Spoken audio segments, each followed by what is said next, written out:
Welcome to Stop Fighting with Your Son podcast. I'm Natalia Schneimler, and I'm here to teach you how to finally stop fighting with him and love him like crazy. Because we all want to love our boys, and I am here to help you. Listen up and find out how. Hello, my favorite people. How are you? I am doing so good. Have you guys joined my Facebook group yet? If you haven't, what are you waiting for? It's called Stop Fighting with Your Son. It is on Facebook. Just Google it up. Join. I'll be happy to see you there. And other than that, I'm just so happy to talk to you. My 3 kids are home. They are coughing. We're testing them for COVID. Some of them don't. We already got the results back. They don't have it. And I'm sure the other ones don't either. But they are home, and I'm just so happy to have help, to have a helper who's there. She just makes it all possible for me. It makes it possible for me to sit here and talk to you and do my favorite thing ever, coach and talk about coaching and record my podcast. So I am so happy. Today we're going to talk about relationships and what they are. And this concept will change the way you look at every relationship you have in your life. And we're going to talk about how it applies to you and your son. And so what relationships are, like before I tell you what they are, what we think they are is something that's between us and this other person. It's something maybe outside of us. Maybe we think that it's something inside us and this other person. Like, what are they? Can we touch them? Can we point a finger to them? Can we find them? Can we locate them? But we really can't, right? As I'm saying it, it's super vague and it's not how to use it's not tangible, right? You can't touch it. So as my coach taught me, like, I didn't come up with this brilliant way to look at relationships is to basically, a relationship is a collection of thoughts you have about the other person, okay? And totally, yes, the other person will have their own collection of thoughts about you. So if we look at it that way, then absolutely, you can have one relationship with that person, and this other person can have a totally different relationship with you. And as I'm saying it now, you guys might think, what? That doesn't make sense. And I am sure you guys have all had a moment in maybe your marriage. Like, I've had that in my marriage a lot, especially not in my marriage, more like dating, when we were dating back a long time ago with my husband, and everything was new and exciting and we were falling in love. And I was worried. Naturally, I was like, oh no, this is too good to be true. I don't want to lose him. I don't want him to look at another girl and like be interested. And I don't want him to lose interest. And so I was worried. So I would bring that to him and he would say, what are you talking about, dude? We're good. He would say, nothing has changed for me. Why are you freaking out? Everything is good. And I would think, what? That's crazy. Like, I can be totally freaking out about our relationship and be worried that we might break up or he might be interested in someone else. And then I go talk to him. And for him, he says nothing has changed. How is that possible, right? How can that be that for him, our relationship has not changed literally since we last saw each other? And the only explanation for that is his thoughts have not changed about us and our relationship and me. And my thoughts have totally changed. They changed from, certainty and love and comfort to freaking out and worry and fear, right? And so as I talked to him, he would tell me his opinion, and I would say, oh, okay, good. We're good, right? So then I would kind of have evidence that we're good, and I would have permission to think thoughts that we're good again, right? So... And I'm sure, right, you might have had a similar experience in your life where you thought your relationship with this person was one way. And when you talk to them, or maybe you talk to your friends and you heard something like coming from that other person, about how they look at the relationship and you were totally surprised, either in a good way or in a bad way, right? I mean, we've all maybe had that with our best friends or friends in the past when we were growing up. We thought we were best friends, but then it turns out, wait a minute, no, this person has another best friend and you were totally hurt, right? All of that is because we have two brains. Their brain has thoughts that you can't control, and so what they decide to do, you can't control, right? But you can control what your thoughts are about that person. So another example of us having a relationship with a person is us having thoughts about that person is when that person is not even there. Like that is the coolest thing that I realized, right? Is sometimes it's so much easier to love our kids when they're not there, right? Because them not being there doesn't contradict our thoughts, right? Like it's easier to believe good things and it's easier to believe bad things, and also like we don't see the bad, right? Or we don't see the kid, and so we're not kind of exposed to it where like everything is peaceful. Thoughts are thoughts, right? So also when people are also not alive, right? When people die, pass on, we continue to have a relationship with them because we continue to have thoughts about them. And I'm sure you maybe have a relative or grandma and grandpa or even a friend or aunt or anyone who has passed on, but you still think of them from time to time and you have feelings about them when you think about them. That is you having a relationship with them because you are experiencing it, right? You're in your body and in your mind. And that is all that's required for you to have a relationship with someone. They don't even have to be there. I know it's crazy, but stay with it, right? It's something, that's just how things are always. And this is the most powerful tool I can give you, is that if you want to have an amazing relationship with your son, you are in full control over that. You are not in control over your son or what he does or what he thinks or what he says. But guess what? The best news I have for you is you don't need to control what your son does or says for you to experience your relationship with him as something that you want to experience, like in a way that you want to experience it, right? And I'm not saying you should pretend or choose thoughts about your son that are kind of rainbowy and super happy and are complete contradiction of what your son's life is, because that won't work, right? That won't be believable to you, right? If your son is not if you're have a grown-up son who's not functioning in society and in his life, you may not, I'm not suggesting you choose to think thoughts like, oh my gosh, I have the best son ever and he is super awesome and I love him and I'm not worried about him at all, right? That's not what I'm saying. I'm not saying kind of lie to yourself or pretend.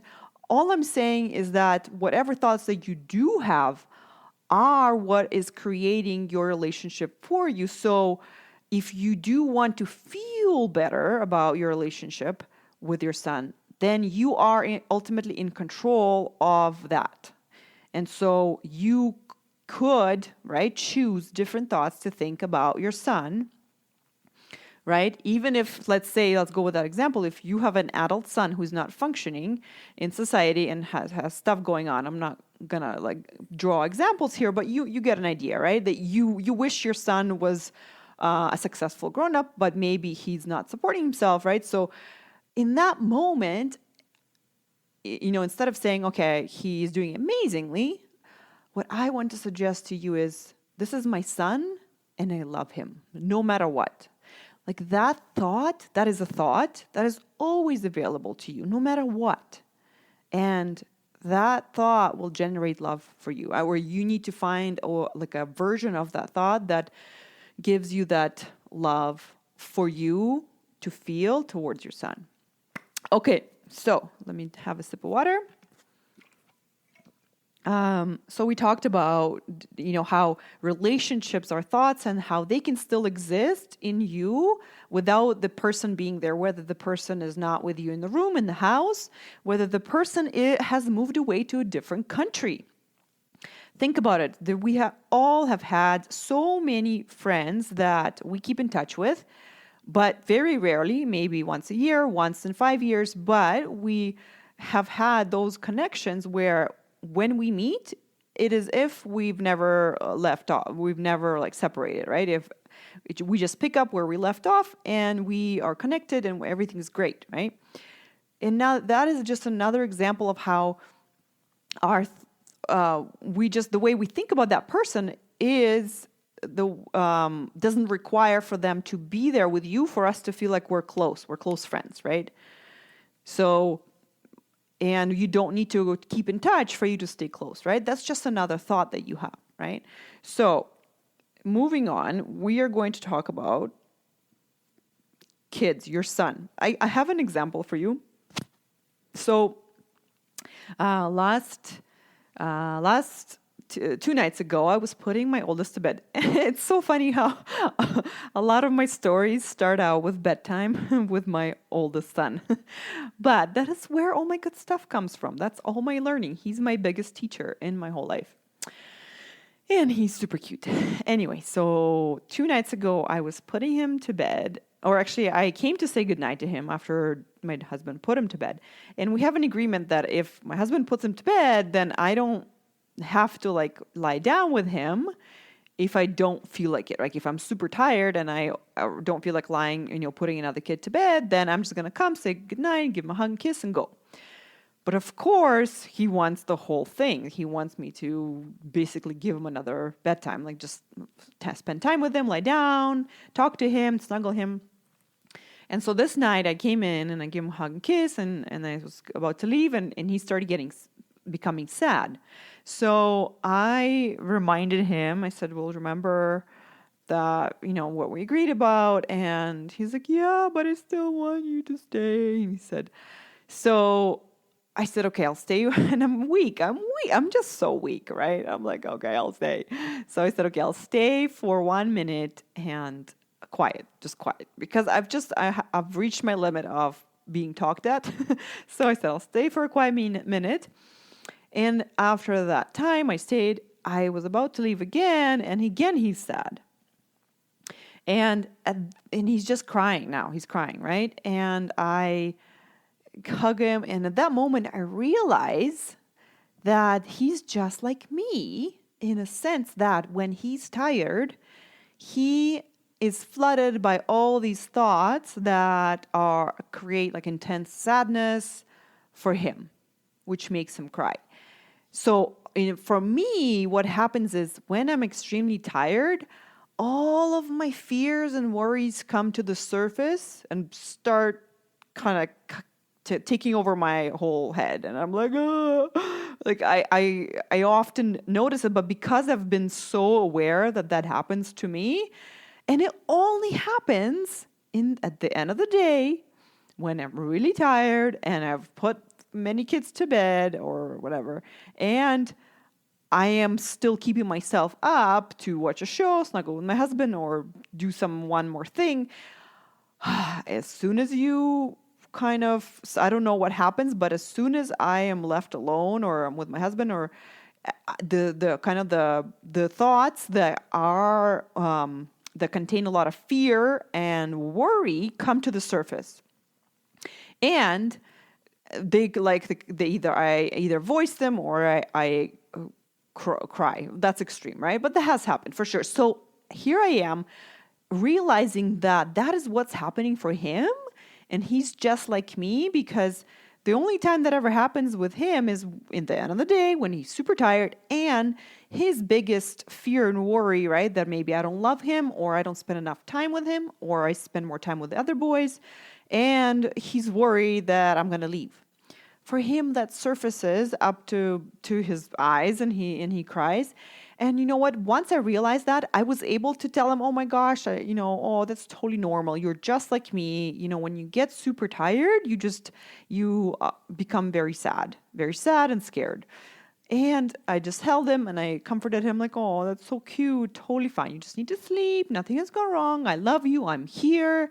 You know, nothing has happened. Everything is good. And so as I said that to him, he totally relaxed. He immediately had a few exhales and sighs and just kind of processed that emotion. And because I didn't make it a problem that he was doing that, it allowed him to be okay with it and allowed him to just kind of think of it like this is normal and process it out. And he was fine. And so after that, him processing it, he released it and he was like calm and not upset and sad. And the reason why I'm offering this example to you is because for so many, I don't know, years, I guess, I didn't know that about myself. And what would happen is I would have those thoughts in the evenings. And instead of thinking, oh my gosh, this is just me being tired and I always have these thoughts, I would think, this is the reality. This is my life. And because I didn't even realize that those were thoughts. I just thought that this is my life and I have to fix it. So then I was reacting to those thoughts, I was thinking something's wrong with me. I was thinking I have to fix all these problems that my mind's coming up with.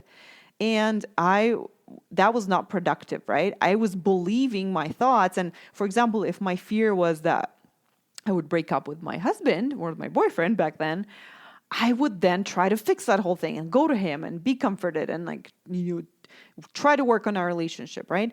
And there's nothing that needed to be worked on. He was like, we're good. I love you. I'm with you. Everything is fine. But I didn't know that. So I was reacting to what was coming up. Whereas now I'm like, oh, yeah. That's just what happens when I'm tired. I'm afraid my kids are going to die and they're not going to wake up in their sleep. Totally normal. This is totally normal. This is just me, my brain. It likes to think dramatic thoughts in the evening, like every single time, especially if I'm overtired, for sure, right? So notice how the difference in one scenario before I was reacting and it was impacting my relationship with my husband. And now I'm just, I don't even react to them. I'm like, yeah, this is totally normal. Everything's good. We're good. And my relationship with my son is good. With my husband's good. Right?